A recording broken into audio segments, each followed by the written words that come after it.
హల్లెలూయా యేసు ప్రభున్ ఎల్లరు స్తుతించుడి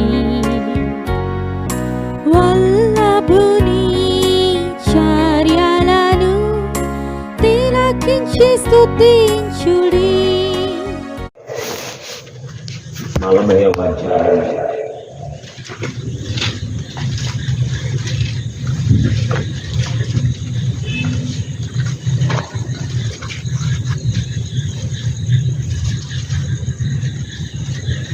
ఇరవై 25వ వచనాలు.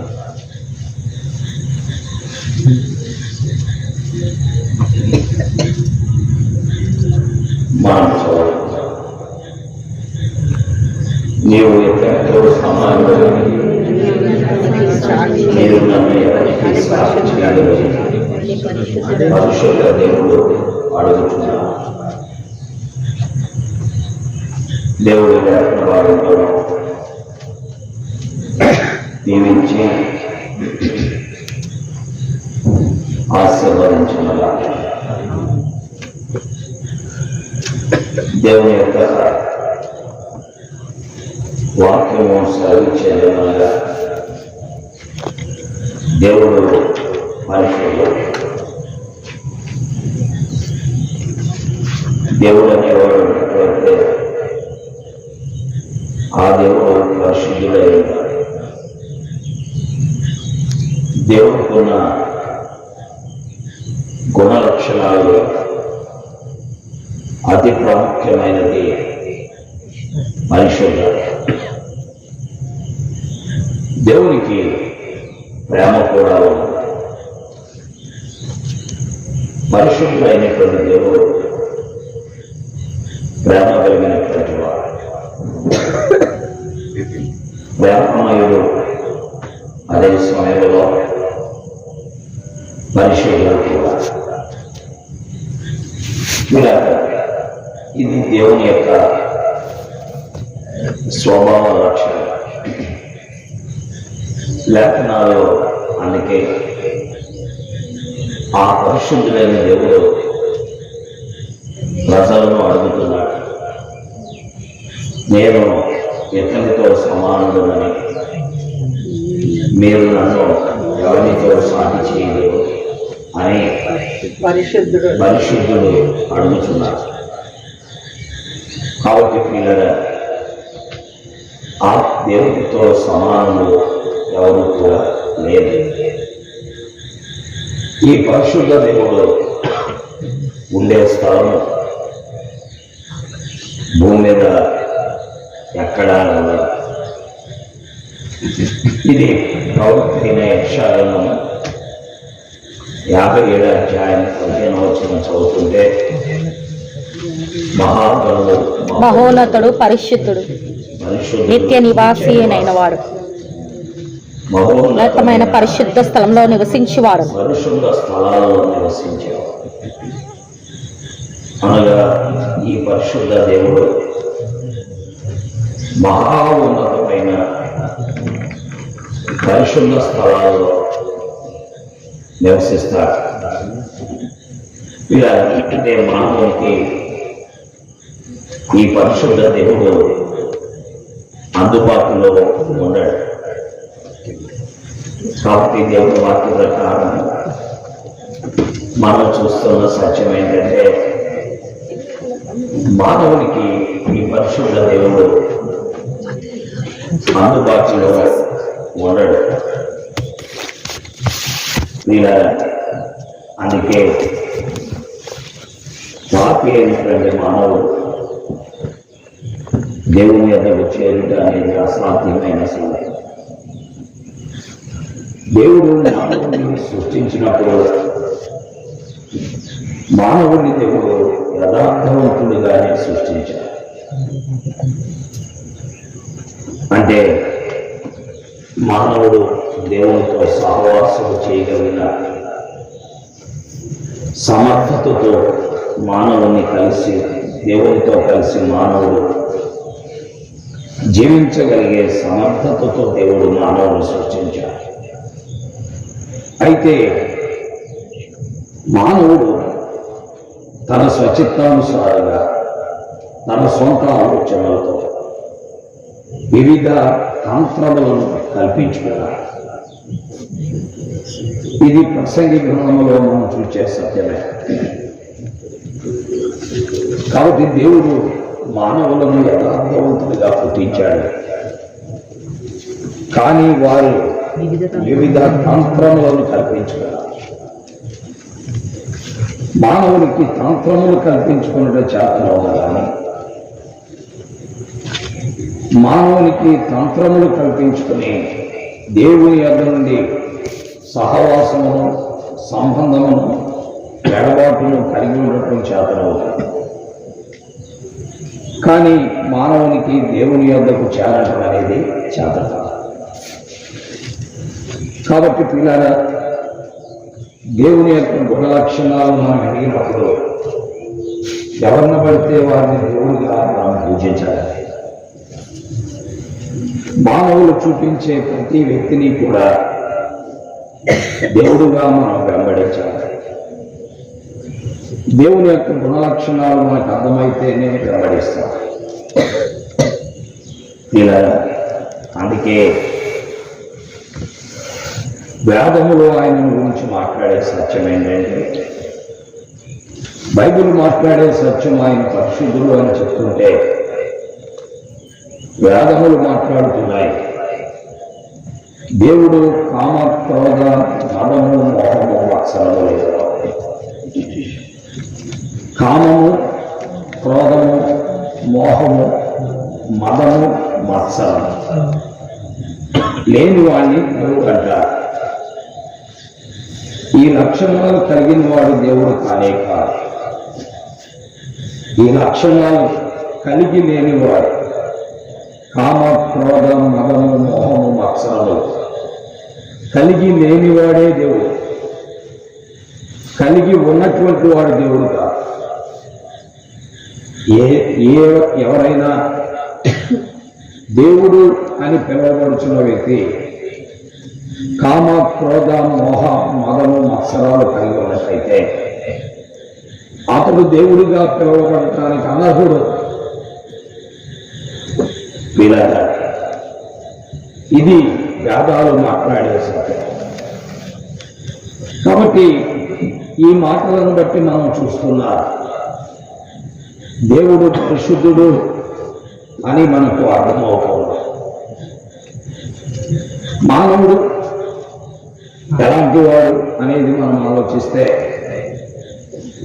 మానవుని యొక్క జీవితము తంత్రాలను కల్పించుకునే,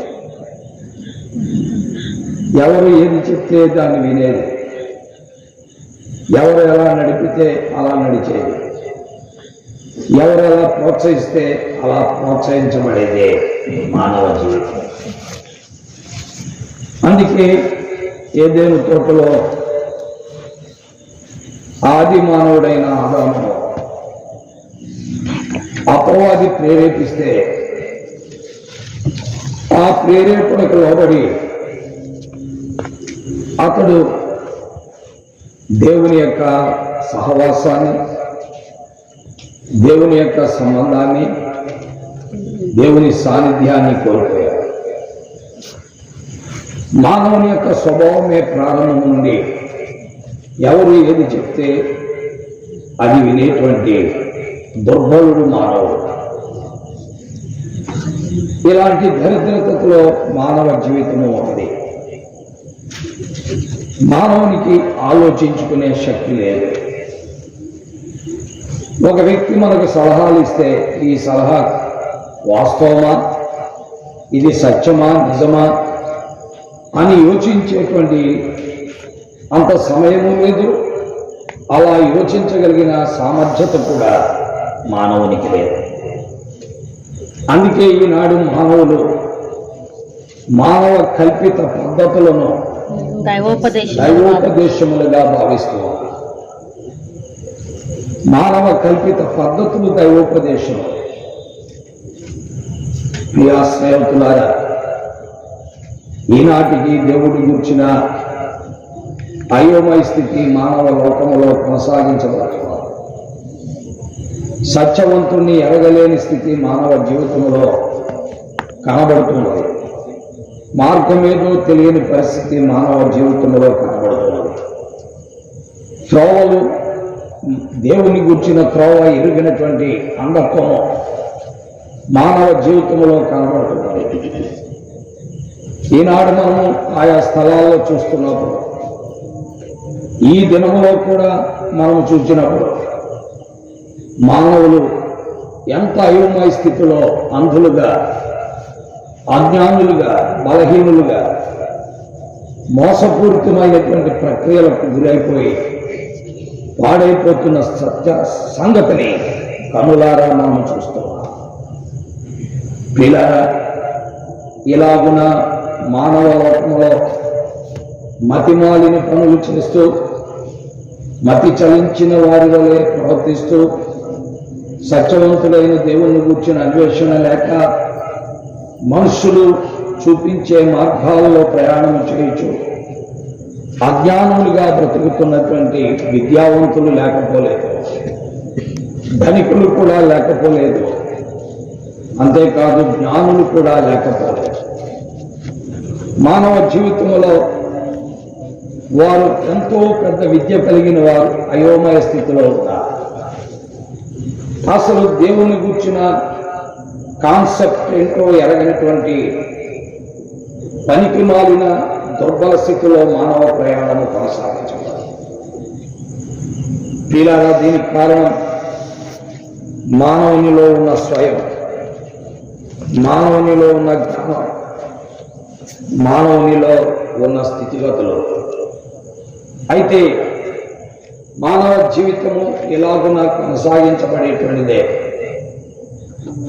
కొనసాగించబడి ఒక వయసు వచ్చిన తర్వాత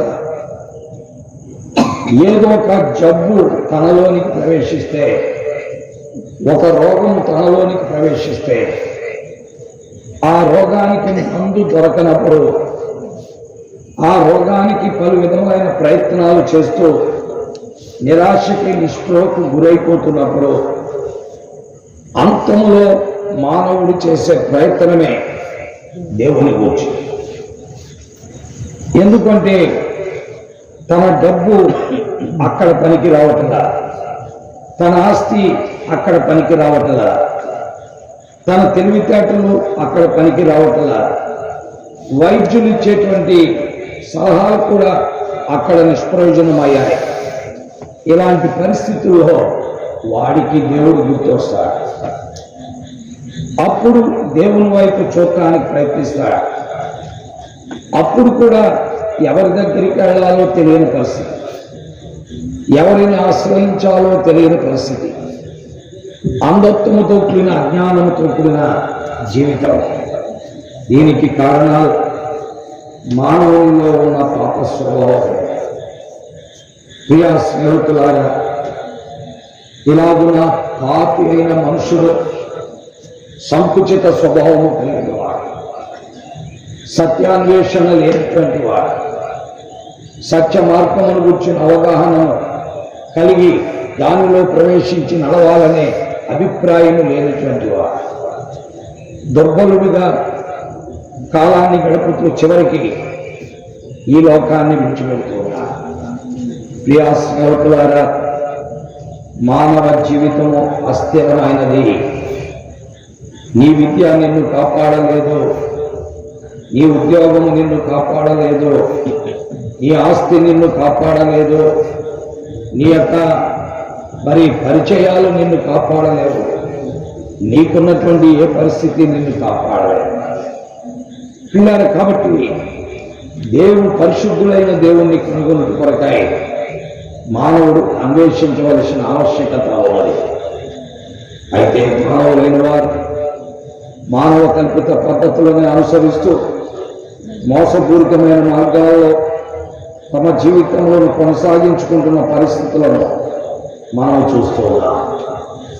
ఈనాడు దేవుని యొక్క భక్తి అంటే మనుషులు అనుకుంటున్నారు తినటం, త్రాగటం, ఆనందంగా గడపడం, ఒకరితో ఒకరు కలుసుకోవడం, ఒకరినొకరు పరామర్శించుకోవడమే భక్తి అని అనుకుంటున్నారు. దేవుణ్ణి కలుసుకోవటం అంటే తినటం, త్రాగటం, ఆనందించటం, ఒకరినొకరిని కలుసుకోవటం అనేది కానే కాదు. నిజమైన భక్తి అంటే దేవుణ్ణి కలుసుకోవడమే, దేవుని యొద్దకు చేరడమే, దేవునితో సమాధాన పడడమే. ఈనాటికి మానవునికి అది తెలియక అవివేకిగా బ్రతుకుతున్న పరిస్థితులను మనం చూస్తున్నాం.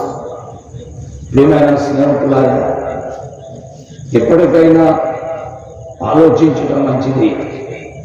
ప్రియులారా, ఈనాడు మనం చూస్తుంటే సత్యవంతుడైన దేవుణ్ణి గురించిన అన్వేషణ లేక ఆయా దేశాల వారు, ఆయా ప్రజలు తమ ఇష్టానుసారమైన దేవతలను, తమ ఇష్టానుసారమైన దేవుళ్ళను పూజిస్తూ వచ్చిన సంభవాలు, సంఘటనలు దైవ గ్రంథం బైబిల్లో పొందుపరచబడదు. వీటన్నిటినీ మనం చూడాలి అనుకుంటే దైవ గ్రంథంలో మనం చూడగలం. ఆయా కాలాల్లో ఆయా రకమైన జనాభాలు భూమి మీద నివసిస్తూ వచ్చారు. మోయాబీయులు అనేటువంటి జనాభా భూమి మీద ఉన్నది. ఈ మోయాబీయులకి కెమోషు అనే దేవత ఉన్నది. ఈనాడు మనకి మంగం ఎలా ఉందో ఆనాడు మోయాబీయులకి కెమోషు ఉన్నది. ప్రియులారా, అలాగే ఫిలిస్తీయులకి దాగోను అనే దేవత ఉన్నది. ఈనాడు మనకి ఆదిలక్ష్మి ఎలా ఉన్నదో ఆనాడు వారికి ఈ యొక్క దాగోను ఉన్నది. అలాగే సీదోనీయులకు బయలు అనే దేవత ఉన్నది. వీటిని గురించి ఇంకా నీకు సవివరంగా తెలియాలంటే మొదటి రాజుల గ్రంథం 11వ అధ్యాయంలో మొదటి 6 డజను వచనాలు మీరు చదివితే మీకు కనబడుతూ ఉంటుంది. అక్కడ దైవజనుడైన సొలొమోను, జ్ఞానవంతుడైన సొలొమోను, విద్యావంతుడైన సొలొమోను, జ్ఞానము ఆ దినంలో అతనుకున్న జ్ఞానాన్ని ఎవరికీ లేదని చెప్పబడేటువంటి సొలొమోను ఈ దిక్కుమాలిన స్థితికి రావడానికి కారణం ఆ కాలంలో ఉన్నటువంటి దేవతలే. అందుకనే మొదటి రాజుల గ్రంథం 11వ అధ్యాయంలో మనం చూసినట్లయితే సొలొమోను చూసారా, అష్టారోతు అనగా బయలు అనే సీదోనీయుల దేవతను, మిల్కోము అనే అమ్మోనీయుల దేవతను అబ్బో. కాబట్టి ఈ రకంగా దేశ దేశాల్లో వివిధ దేవతలను అనుసరిస్తూ ఉండేవారు. సత్యవంతుడు అనేటువంటి దేవుణ్ణి ఎరగినటువంటి అంధత్వంలో మానవ ప్రయాణం కొనసాగించబడుతూ వచ్చేది. ఈవెన్ 2025 సంవత్సరాల క్రితం దైవజనుడైనటువంటి పౌలు ఈ భూమి మీద ఉండగా కూడా ఆనాడు 2 దేవతలు ఉన్నారు. ఒక దేవత పేరు ద్విపతి, మరొక దేవత పేరు హెర్మెకే. లేఖనాల్లో మనం చూస్తున్నాం. ప్రియులారా, ఇలాగున్న మనుషులు మానవ కల్పిత పద్ధతులను అనుసరించి వారి ఇష్ట దైవములకు బానిసలై సత్యము ఎరుగక అసత్యములో ప్రయాణము చేయొచ్చు. చివరికి లోకాన్ని, తమ జీవితాన్ని, ఆ యొక్క బ్రతుకును ముగించే పరిస్థితి లోకములో కనబడుతున్నది. అయితే సత్యవంతుడైన దేవుడు, పరిశుద్ధుడైన దేవుడు మానవ జీవితంలో మానవులు ఇలాంటి దుర్బల స్థితిలో, దిక్కుమాలిన స్థితిలో తమ జీవితాలను ముగించుట దేవునికి ఏమాత్రము కూడా ఇష్టమో లేదు. దేవుని యొక్క ప్రేమ మానవుని విషయంలో చాలా ఉన్నతమైనది. దేవుడు పరిశుద్ధుడు, అదే సమయంలో ప్రేమ కలిగినటువంటి వాడు. ప్రియులారా, పరిశుద్ధుడైన దేవుడు పాపిని ప్రేమిస్తాడు, మానవుని ప్రేమిస్తాడు. ఈ పరిశుద్ధుడైన దేవుడు మానవుని ప్రేమించటానికి కారణం ఏంటి అనేది మనం యోచిస్తే, మానవులైన మనం ఆయన స్వరూపమే, మనలో ఉన్న ఆత్మ ఆయన పెట్టిన దీపమే. ఆ దీపము అంధత్వములో ఆరిపోకూడదు, చీకటిలో మాయమైపోకూడదు, లేక మరణానికి గురైపోకూడదు. అలాగున ఆ ఆత్మ నశించిపోకూడదని ఎరిగినటువంటి దేవుడు మానవుని విషయమే ఆలోచించుకోవాలి. పరిశుద్ధుడైన దేవుడు పరిశుద్ధతతో కలవగలిగిన వాడు. అదే పరిశుద్ధుడైన దేవుడు ప్రేమ కలిగిన వాడు కాబట్టి పాపితో కూడా కలవగలిగిన వాడు. అందుకే ఈనాడు మానవ లోకంలో జీవిస్తున్న పాపులైన మానవులను పరిశుద్ధుడైన దేవునితో కలపడానికి ఆ సత్యవంతుడైన దేవుడే మానవుడిగా, మనుషుడిగా, సశరీరుడుగా ఈ భూమి మీద 2025 సంవత్సరాల క్రితం ఆయన ప్రత్యక్షమయ్యారు. పిల్లరా, ఆయన మానవుడిగా పుట్టడానికి కూడా పరిశుద్ధతనే ఆయన ప్రామాణికముగా తీసుకున్నవాడు. అందుకే ఆయన కన్యక గర్భాన్న ఈ భూమి మీదకి పరిశుద్ధాత్మ ద్వారా వచ్చాడని లేఖనములో చూస్తున్నాం. అనగా దేవుడు మానవుడిగా మారటానికి కూడా పరిశుద్ధతనే ప్రామాణికంగా తీసుకున్నవాడు. అందుకే కన్యక గర్భవతి అయి పరిశుద్ధాత్మ ద్వారా ఈ భూమి మీదకి దేవుణ్ణి తీసుకొస్తారు అనే విషయాన్ని లేఖనాలలో చూస్తున్నాం. పరిశుద్ధాత్మ నీ మీదకి వచ్చి, అందుకే పరిశుద్ధాత్మ నీ మీదకి వచ్చి సర్వోన్నతుని శక్తి నిన్ను కమ్ముకున్నాడు. పుట్టబో శిశువు పరిశుద్ధుడై దేవుని కుమారుడు అనబడు. పరిశుద్ధుడై దేవుని కుమారుడు అనబడు.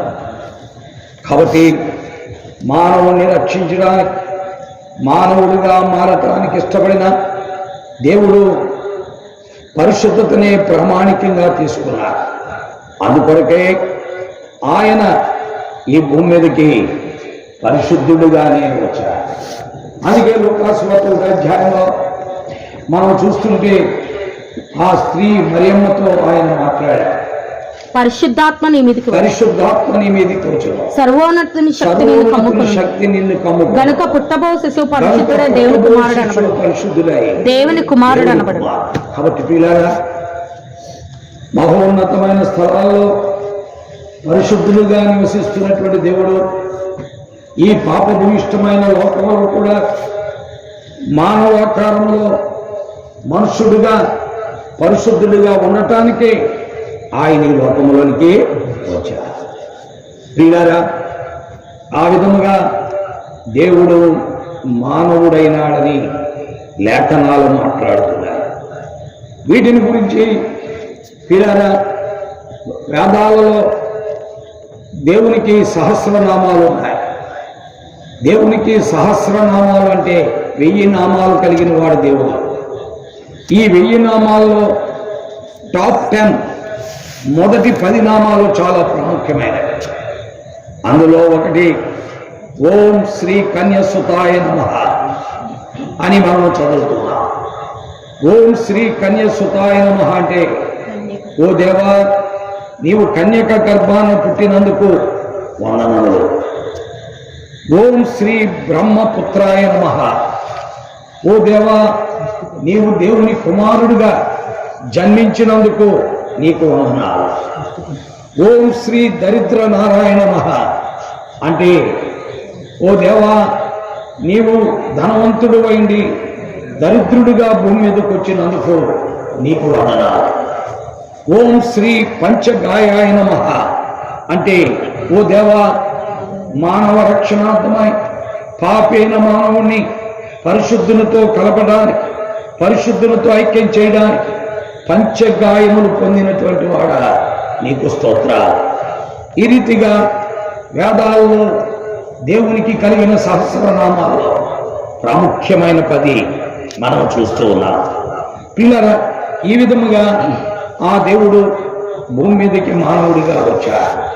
ఆయన మానవుడిగా ఉన్న దినాల్లో కూడా పరిశుద్ధుడే. అందుకే ఆయనలో పాపము లేదు, ఆయన పాపము చేయలేదు, ఆయన పాపము ఎరుగడు అని లేఖనాలు స్పష్టముగా బోధిస్తూ వచ్చారు. ప్రియా స్నేహితులారా, వాక్యం వింటున్న ప్రియులారా, దైవ వాక్కు మనతో మాట్లాడుతున్న సత్యము మనము గ్రహించి ఆయనను వెంబడించవలసిన వారు కూడా. యేసు క్రీస్తు ఒక మతాన్ని స్థాపించడానికి ఆయన ఈ భూమి మీదకి వచ్చిన వాడు కానే కాదు. క్రైస్తవ మత స్థాపకులని బైబిల్లో ఎక్కడా కూడా వ్రాయబడి ఉండలేదు. ప్రియులారా, క్రీస్తు పాపి అయిన మానవునికి పరిశుద్ధులైన దేవుణ్ణి చేరడానికి మార్గమును చూపించిన వాడే ప్రభు అయిన యేసుక్రీస్తు. అందుకే ఆయన సిలువకి ఎక్కాడు. సిలువ అంటే నిలవ కొయ్య, అడ్డ కొయ్య. ఆ నిలవ కొయ్య దేన్ని సూచిస్తుంది? పరిశుద్ధతను సూచిస్తుంది, లేక ధర్మశాస్త్రాన్ని సూచిస్తుంది. ఆ అడ్డ కొయ్య దేన్ని సూచిస్తుంది? దేవుని యొక్క ప్రేమను సూచిస్తుంది. కాబట్టి ఆ సిలువలో పరిశుద్ధుడైనటువంటి దేవుడు పిల్లారా తన ప్రేమతో పాపి అయిన మానవుని రక్షించడానికి ప్రియులారా ఆయన ఆ అడ్డకొయ్యిపై నిలువ కొయ్యిపై ఆయన ఏమయ్యారు? బలి అయ్యారు. కాబట్టి ప్రభువైన యేసుక్రీస్తు వారిలో ఉన్నటువంటి గొప్ప సంగతి ఏమనగా ఆయన పరిశుద్ధుడు కాబట్టి దేవునితో సహవాసము చేయగలడు. ఆయన ప్రేమ కలిగిన వాడు కాబట్టి పాపి అయిన మానవునితో కూడా సహవాసం చేయగలడు. అంటే దేవునికి మానవునికి మధ్యవర్తి ఎవరంటే ప్రభువైన యేసుక్రీస్తు వారు. కాబట్టి దేవుని వాక్యం వింటున్న ప్రియులారా, దేవుడు ఒక్కడే, దేవునికి నరులకు మధ్యవర్తి ఒక్కడే, దేవునికి మానవునికి మధ్యవర్తి ఒక్కడే, ఆయనే ప్రభువైన యేసుక్రీస్తు వారు. ప్రియులారా, అనగా దేవునితో సహవాసము చేయడానికి ఆయన పరిశుద్ధుడు కాబట్టి దేవునికి ఆయన సెకండ్ ఇవ్వగలిగిన వాడు. కనబడని దేవుడు ఎవరైనా ఉన్నట్లయితే, ఆయన మహోన్నతమైన పరిశుద్ధ స్థలాల్లో ఉంటున్నట్లయితే ఆయనకి సెకండ్ ఇవ్వగలిగిన వాడు ప్రభువైన యేసుక్రీస్తు. అలాగే ఈ పాపి అయిన భూమి మీద పాపలోకములో పాపిగా బ్రతుకుతున్న మానవుణ్ణి పరిశుద్ధులైన దేవునితో కలపడానికి మధ్యవర్తిగా పాపికి కూడా సెకండ్ ఇవ్వగలిగిన వాడు ఎవరండి? ప్రభువైన యేసుక్రీస్తు. అందుకనే వేదంలో ఏమని రాయబడిందంటే స్పష్టముగా కృపా సత్యములు సిలువలో కలుసుకున్నాయి. కృప సత్యములు సిలువలో కలుసుకున్నాయి. అందుకని దేవుడి వాక్యంలో మనం చదువుతున్నాం ఏమంటున్నట్టే నీతి సమాధానములు ఒకదానితో కృపా సత్యములు కలుసుకున్నాయి. ఎక్కడ? సిలువలో. ప్రియా స్నేహితులారా, అందుకే యేసుక్రీస్తు మానవ జీవితానికి కావలసిన వాడు. ఈ సత్యాన్ని ఎరగని విద్యావంతులు, ఉద్యోగస్తులు, జిల్లా నాయకులు, జిల్లా అధికారులు, రాష్ట్ర నాయకులు, దేశ నాయకులు, దేశ అధికారులు మనము చూస్తున్నాం. ప్రియా స్నేహితులారా, ఇది చాలా ప్రాముఖ్యం. అందుకనే యేసుక్రీస్తుని ప్రభువుని ప్రతి వ్యక్తి ఏం చేయాలి? ఒప్పుకోవాలి. ఆ పరిశుద్ధుడైన దేవుణ్ణి మానవుడు చేరడానికి మానవుడికున్న విద్య కానీ, ఉద్యోగము కానీ, ఆస్తి కానీ, అంతస్తు కానీ, వాడు కలిగి ఉన్న కులము కానీ, అందము కానీ, వాడు కలిగి ఉన్నటువంటి పరిస్థితులు ఏది కూడా పనికిరా. నేను అగ్ర కులస్తున్నా అనుకున్నా, నీవు ఆయన పాదపీఠం దగ్గర ఉన్నావని మర్చిపోవా. నీవు ఎంత అగ్ర కులస్తుడు అయినా, విద్యావంతుడు అయినా, ధనికుడు అయినా, జ్ఞానివైనా, పండితుడు అయినా, నీ స్థలము ఆయన పాదపీఠము దగ్గరే, అనగా ఆయన భూమి మీదే. అయితే ఆయన్ను కలుసుకోవాలి అంటే పిల్లరా ఆ ప్రభు అయిన యేసుక్రీస్తు వారి దగ్గరికి నువ్వేం చేయాలి? రావాలి. అందుకే దేవుడు మానవుడయ్యాడు. మానవుణ్ణి దేవునితో సమాధానపరచడానికి క్రీస్తు ప్రభువారు మానవుడిగా, అనగా దేవుడే మానవుడిగా మారి ఈ భూమి మీదకి వచ్చారు. పిల్లరా, అందుకనే క్రీస్తు ప్రభు ద్వారా తప్ప ఏ మానవుడు దేవుణ్ణి కలుసుకోవడం అనేది అసాధ్యమని చెప్తూ ఉంటాం. కారణం, మానవుని యొక్క పాపమును క్షమించి మానవుడిని శుద్ధి చేసి మానవుడిని పరిశుద్ధుడిగా మార్చి పరిశుద్ధుడైన దేవుడితో కలపగలిగిన వాడు యేసుక్రీస్తు. అందుకే లేఖనాల్లో రాయబడిన మాటలేంటి? ఆయన మరణము ద్వారా, ఆయన శిలువ ద్వారా మనము దేవునితో ఏమయ్యా? సమాధానపరచబడ్డామని రోమాపత్రిక 5వ అధ్యాయం 10వ వచనంలో చదువుతున్నాం. అలాగే కొలస్సీలకు రాసిన పత్రిక 1వ అధ్యాయం 19వ వచనంలో చదువుతున్నాం. ఇవన్నీ కూడా ఆయన మరణము ద్వారా, ఆయన శిలువ ద్వారా దేవునితో సమాధానం పడతారు. దేవుని వాక్యములో మనం చూస్తుంటే, రోమాపత్రిక 5:10లో మనం చూస్తుంటే, ఏలైనగా శత్రువులమా ఇంటిగా ఆయన కుమారుని మరణం ద్వారా మనము దేవునితో సమాధాన కుమారుని మరణము ద్వారా మనము దేవునితో సమాధాన పరచబడిన పాపి అయిన మానవుడు, పాపమునకు వచ్చే జీతము మరణ పాత్రుడైన మానవుడు, అగ్నిగుండానికి దైవోగ్రతకు మాత్రమే పాత్రుడైన మానవుడు దేవునితో సమాధాన పడటానికి ఆ దేవుడు మానవుడిగా మారి శిలువకెక్కి మరణించారు. కాబట్టి ఆయన కుమారుని మరణము ద్వారా మనము దేవునితో సమాధాన పరచబడిన సమాధాన పడతాం. ఇంకా అది వేరేది లేదు. ఈనాడు నువ్వు కెమోష్ దగ్గరికి వెళ్ళినా, దాగోను దగ్గరికి వెళ్ళినా, లేకపోతే బయలు దగ్గరికి వెళ్ళినా, అస్తారోతు దేవతల దగ్గరికి వెళ్ళినా నీవు దేవునితో సమాధాన పడుట అనేది అసాధ్యం. కొలస్సీ 1:19లో మనం చదువుతున్నాం. ఆయన యందు సర్వసంపూర్ణత నివసింపబడింది. ఆయన శిలువ చేత రక్తము చేత సంధి చేశారా? ఆయన మరణము ద్వారా, ఆయన శిలువ ద్వారా, మూడవది ఆయన శిలువ రక్తము ద్వారా, మూడవది ఏంటండి?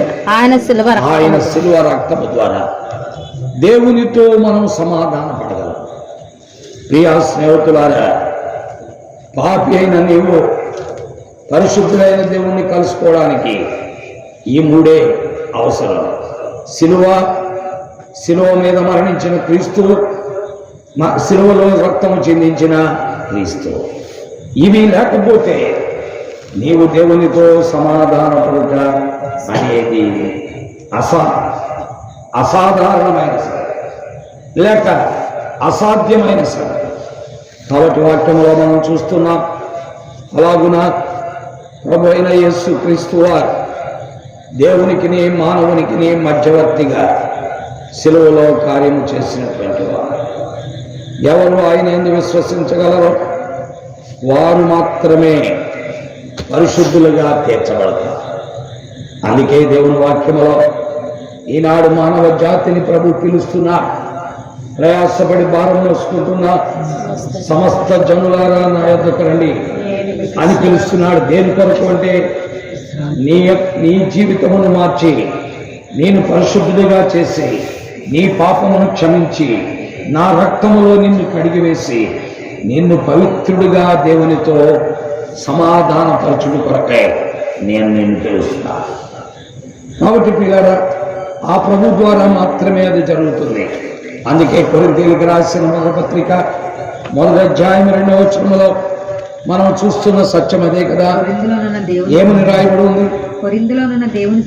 ఆ కొరింథీలో ఉన్న మానవులు అంటే ఆ 4 గోడల మధ్య చేరుతున్నటువంటి మనుషులు. అనగా 4 గోడల మధ్య దాదాపు 2000 మంది, 200 మంది, 100 మంది చేరుతూ ఉన్నారు.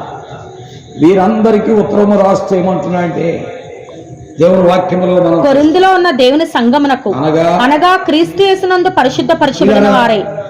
మానవుడు పవిత్రుడు కావాలంటే క్రీస్తు యేసే మూలం. Christ is the source to become holy. ఒక వ్యక్తి పరిశుద్ధులుగా మారటానికి క్రైస్ట్ ఈజ్ ద సోర్స్. క్రీస్తు లేకుండా నువ్వు పరిశుద్ధుడు కాలేవు. క్రీస్తు రక్తము లేకుండా నువ్వు పరిశుద్ధుడు కాలేవు. అందుకే 2వ వచనం అన్నాడు, క్రీస్తు యేసు ద్వారా పరిశుద్ధపరచబడిన వారే పరిశుద్ధులుగా ఉండుటకు పిలువబడిన వారికి. పరిశుద్ధపరిచేవాడు, పరిశుద్ధులుగా ఉంచేవాడు కూడా యేసుక్రీస్తు. పరిశుద్ధపరిచేవాడు ఆయనే, పరిశుద్ధులుగా ఉంచేవాడు కూడా ఆయనే. అది నీ వలన జరగదు. ఎంతమంది దగ్గరికి వెళ్ళు, ఎన్ని రకాలైన కార్యక్రమాలను జరగదు. చివరికి నీ జీవితంలో ఆ క్రీస్తు ప్రభు దగ్గరికి దిక్కుమాలిన స్థితిలో రాక తప్పదు. కాబట్టి మానవులారా, ఈ విషయాన్ని మనం వినాలి, దాన్ని ఆలోచించాలి, దాని విషయమై యోచించాలి. సమయం చాలా తక్కువ నీకు, ఎందుకంటే ఎప్పుడు ఈ లోకాన్ని విడిచిపెడతావు అనేది నీకు తెలీదు. మానవ జీవితం అల్పమైనది, ఎంతో బలహీనమైనది. అలాగైతే దేవుడిచ్చిన ఆయుష్కాలంలో దేవుని వైపు తిరుగుట అనేది చాలా ప్రాముఖ్యం.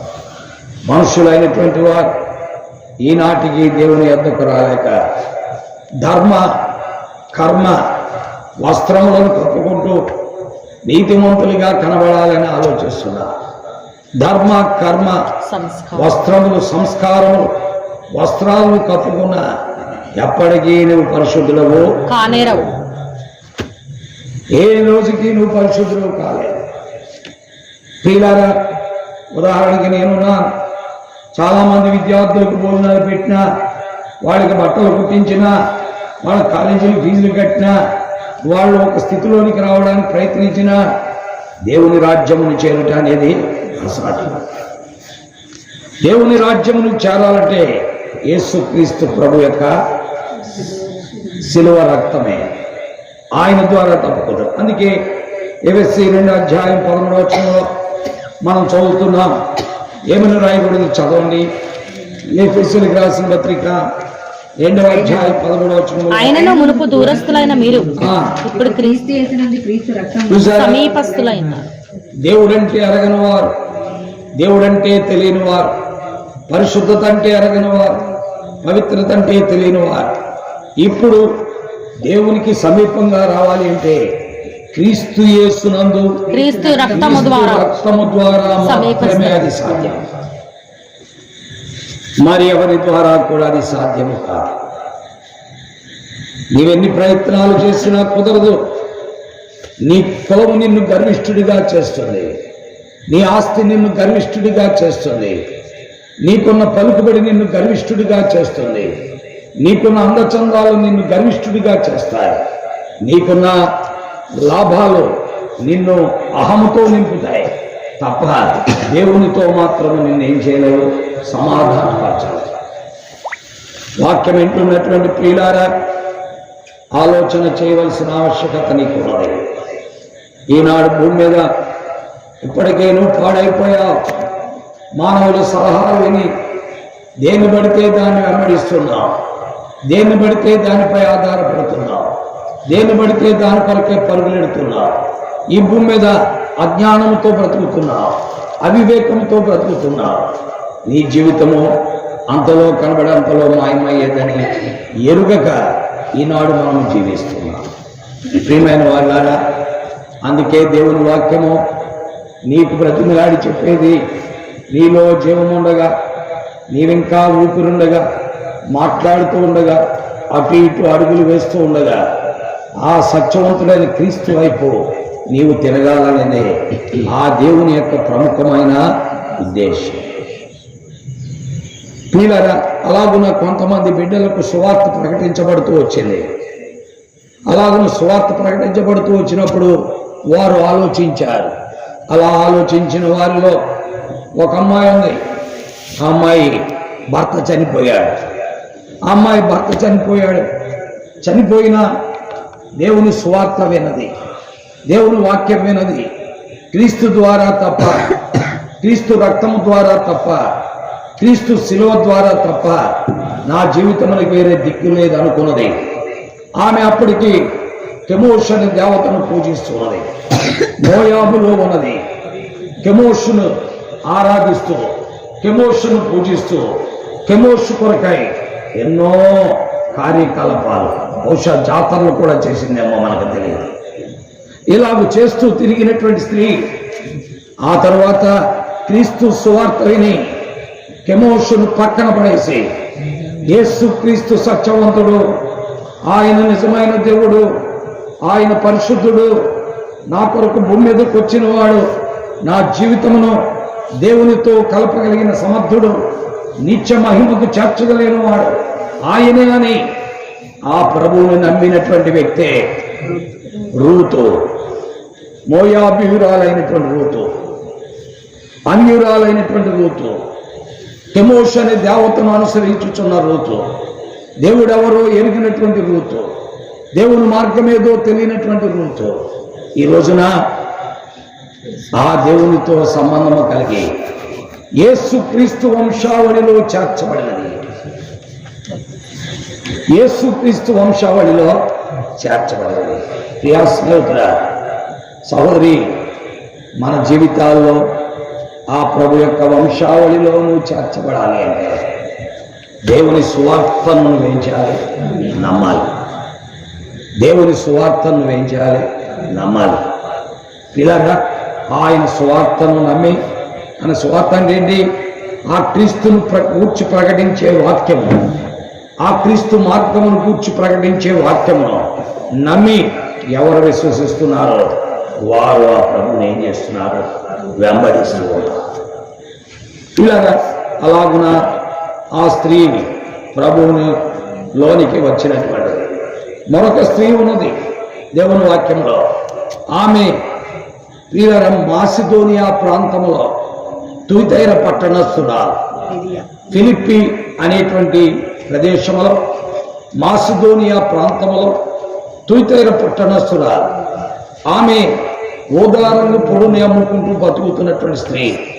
ఇంటింటికి తిరిగి ఓదారంగు నమ్ముకుంటూ నెత్తి మీద బొట్ట పెట్టుకుని తిరుగుతున్న ఈ స్త్రీ దేవుడెవరో తెలియనటువంటిది. అయితే దైవభక్తి ఉన్నది.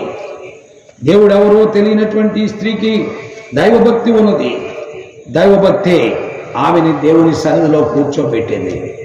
ఆ ప్రాంతానికి దేవుని సువార్తను ప్రకటించుట కొరకై రూతుకు సువార్త ప్రకటించడానికి ఆ ప్రాంతంలో దేవుడు నయోమీను వాడుకున్నట్టుగా ఈ యొక్క మాసిదోనియా ప్రాంతంలో ప్రియులారా అపోస్తులైన పౌలును వాడుకున్నారు. ఆయన నదీ తీరమున కూడి వచ్చిన స్త్రీలతో యేసును గురించి మాట్లాడుతున్నారు.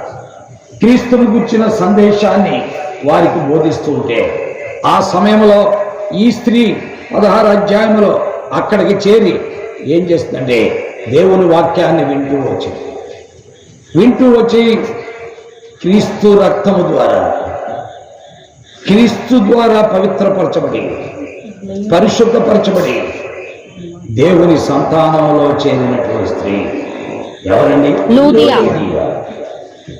పిల్లరా, ఆ కాలంలో ఆమె ఏ దేవుణ్ణి అనుసరిస్తుందో, ఏ దేవతను అనుసరిస్తుందో మనకు తెలియదు.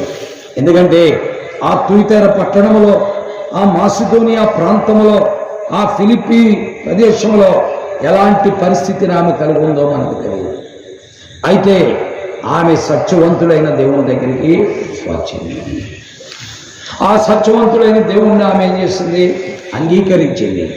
ఆ దేవునితో సంబంధాన్ని ఆమె కలిగింది. ప్రియుల బైబిల్లో యేసుక్రీస్తు ఈ భూమి మీదకి రాకపోవడం చాలా కాలం క్రితం ఒక వ్యక్తి ఉన్నారు. యేసుక్రీస్తు అంటే 2025 సంవత్సరాల క్రితం వచ్చాడని అనుకుంటావు కదా? కాదు. యేసుక్రీస్తు హెబ్రీ 13:8 ప్రకారం యేసుక్రీస్తు నిన్న నేడు నిరంతరం ఒకటే రీతిగా ఉన్నాడు. ఒకటే రీతిగా ఉంటుంది. అప్పుడు యేసుక్రీస్తు ఇంకా శరీరధారిగా రాలా, సిలువకెక్కల, రక్తము చెందించాల. ఆ కాలంలో ఇతడు యూఫ్రటీస్ నదీ తీరమున ఈనాడు ఉన్నటువంటి ఇరాక్లో నివసిస్తూ ఉండేవాడు. ఈనాడున్న ఇరాక్ని ఆనాడేమనేవారంటే కల్దీల దేశము అన్నారు మొట్టమొదట. ఆ తర్వాత బబులోను సామ్రాజ్యం అన్నారు. ఆ తర్వాత ఏమన్నారంటే మెసొపొతేమియా అన్నారు. ఆ మెసొపొతేమియాని ఈ రోజున ఏమంటున్నారంటే ఇరాక్ అని అంటున్నారు. పిల్లరా, ఆ ఇరాక్లో నివసించేవాడే అబ్రహాం. ఈ వ్యక్తి ఆ యూఫ్రటీస్ నదీ తీరమున అక్కడ మరి నది అద్దరం ఉన్నటువంటి అస్తారోతు దేవతలను పూజిస్తూ ఉండేవాడు. నది అద్దరం ఉన్న అస్తారోతు దేవతలను పూజిస్తూ ఉండాలి. దేవుణ్ణి ఎరగినటువంటి వాడు, మానవ కల్పితములను దైవముగా భావించిన వాడు, అసలు దేవుడు ఉన్నాడా, ఉంటే ఆయన మాట్లాడాలి కదా అనుకునేటువంటి హేతువాది. ఇలాంటి పరిస్థితులు కలిగిన ఈ వ్యక్తితో దేవుడు మాట్లాడాడు. పిల్లారా, ఆ దేవుని యొక్క ఆ వ్యక్తి యొక్క జీవితం ఆ దేవుని ద్వారా మారిపోయింది. క్రీస్తు యేసు ప్రభు దగ్గరికి వచ్చాడు. క్రీస్తు యేసు ప్రభువుని నమ్మాడు. అప్పటికింకా క్రీస్తు భూమి మీదకి రాలేదు. అయితే అప్పుడు క్రీస్తు ఆత్మరూపంలో ఉన్నవాడు.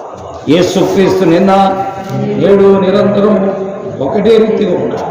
అందుకనే బైబిల్లో యోహాను సువార్త 8:57లో కొంతమంది యూదులన్నా, నీకింకా 50 సంవత్సరాలు లేదు, నీవు అబ్రహామును చూచావా అని అడిగాడు. అప్పుడు వారితో అన్నాడు, నేను అబ్రహాము పుట్టక మునిపే ఉన్నవాడు.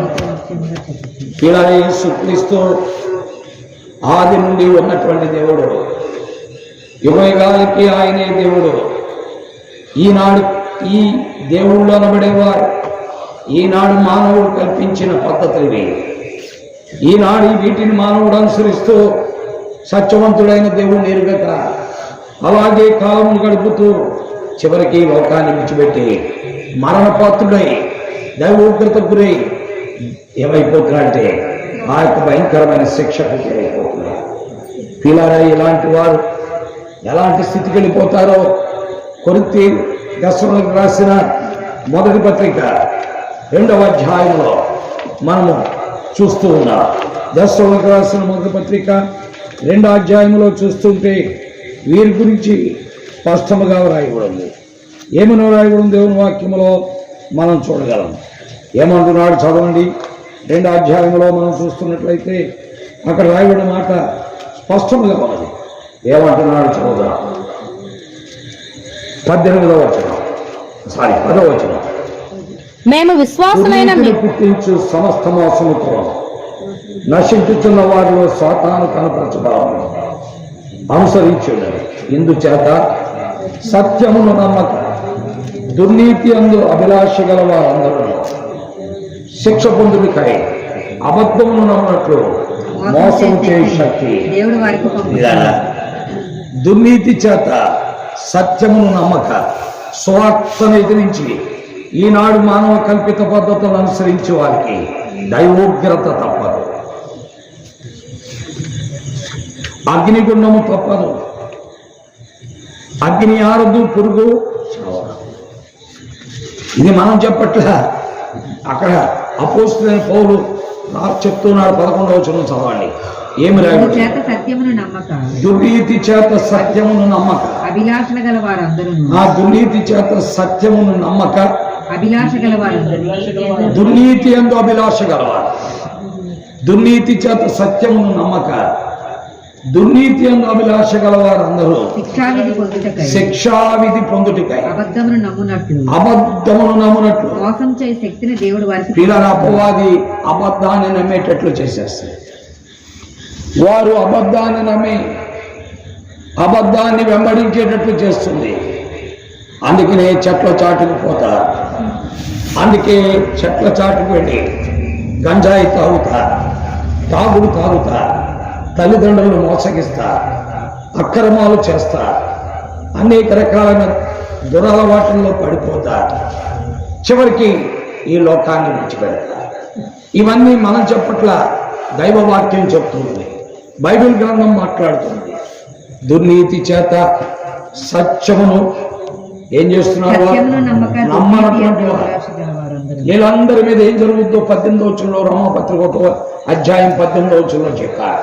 దుర్నీతి చేత సత్యమును అడ్డగించు మనుషుల యొక్క సమస్త భక్తిహీనత మీద దేవుని కోపము పరలోకము బయలుపరచబడుచున్నది. రోమాపత్రిక 1:18. దుర్నీతి చేత సత్యమును అడ్డగించు మనుషుల యొక్క సమస్త భక్తిహీనత మీద దుర్నీతి మీద బయలుపరచబడుతుంది. ఇలా అందుకే నీవు చేయాల్సిన పని ఏంటి?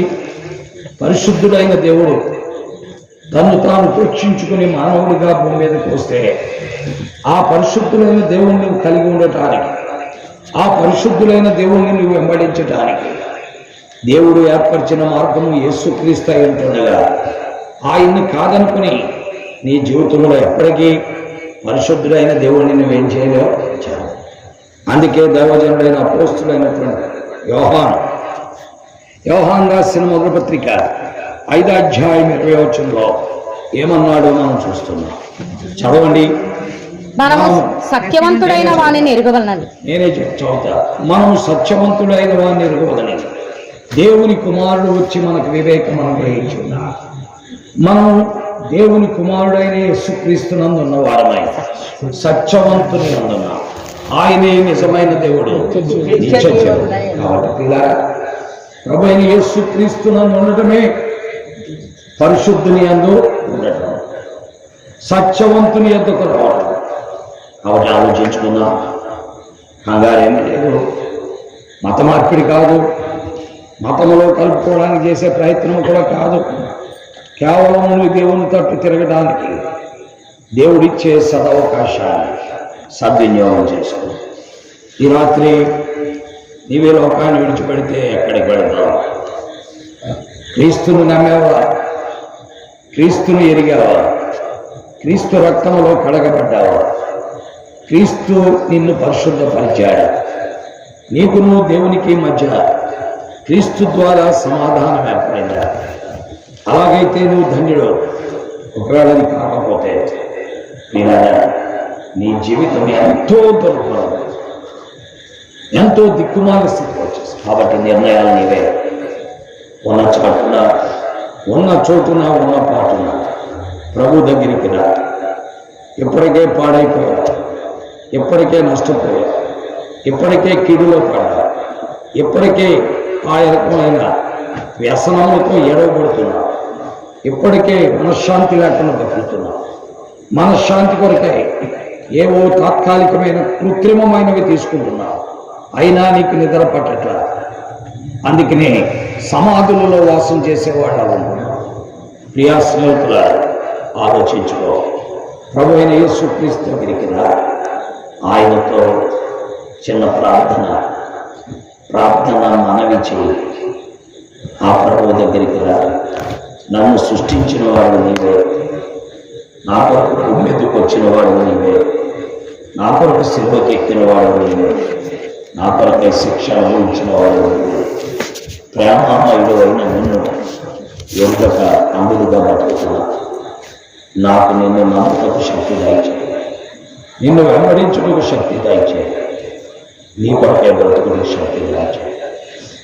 నా పాపను క్షమించి నా జీవితంలో మార్చడానికి ప్రభు సహాయం చేస్తాను. దేవుడి మాటలు ఆలోచన దీనికి ఆశీర్వదించిన ఆమేన్.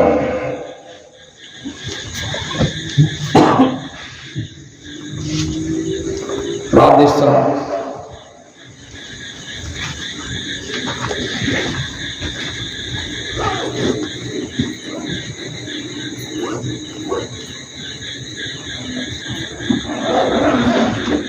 పరిశుద్ధుడైన మా తండ్రి,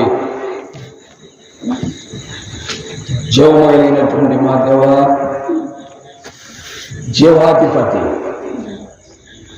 సర్వోన్నతుడా, సర్వశక్తిమంతుడా, సర్వాధికారి, సర్వమునకు మూలమైన వాడ, మానవ నిర్మాణకుడు, ఉన్నతమైన పరిశుద్ధ స్థానాల్లో నివసించేవాడు, మమ్ములను నీతో కలపాలని మాట్లాడుతూ మానవుడిగా భూమి మీదకి ఉద్భవించిన వాడు, నీ పాదముల సాయుడు, నీ వాక్కు ముద్రించి ఫలితాలు దయచి, నీ వాక్యము వెల్లడి అయింది, అది గాలిలో ఉన్నది. ప్రజల చెవులు చేర్చినట్లు, వారి జీవితంలో మార్పు చెందినట్లు నీ కార్యములు జరిగించి మీరే నీ కృప అనుభవించిన మీకే వందనములు, స్తుతులు, స్తోత్రాలు, కృతజ్ఞతాస్థుతులు చెల్లిస్తూ యేసుక్రీస్తు వారి అత్యున్నతమైన, ఘనమైన, శ్రేష్టమైన హెచ్చించబడిన నామములో నిష్ప్రయోజకుడుగా నీ వాక్యము యొద్దకు మరలా రూతును మార్చిన దేవుడు, లూదియాను మార్చిన దేవుడు, అబ్రహామును రూపాంతరము చెందించినవాడు, ఈ రాత్రి కూడా నీ చిత్తంలో కార్యం చేసి మరి యేసుక్రీస్తు వారి దివ్య నామములో ప్రార్థిస్తున్నాం తండ్రి. ఆమేన్. తండ్రి కుమార పరిశుద్ధాత్మ సదా ఆమేన్. దేవుని స్తుతించుడి, హృదయమును వెలిగించిన యేసుని స్తుతించుడి.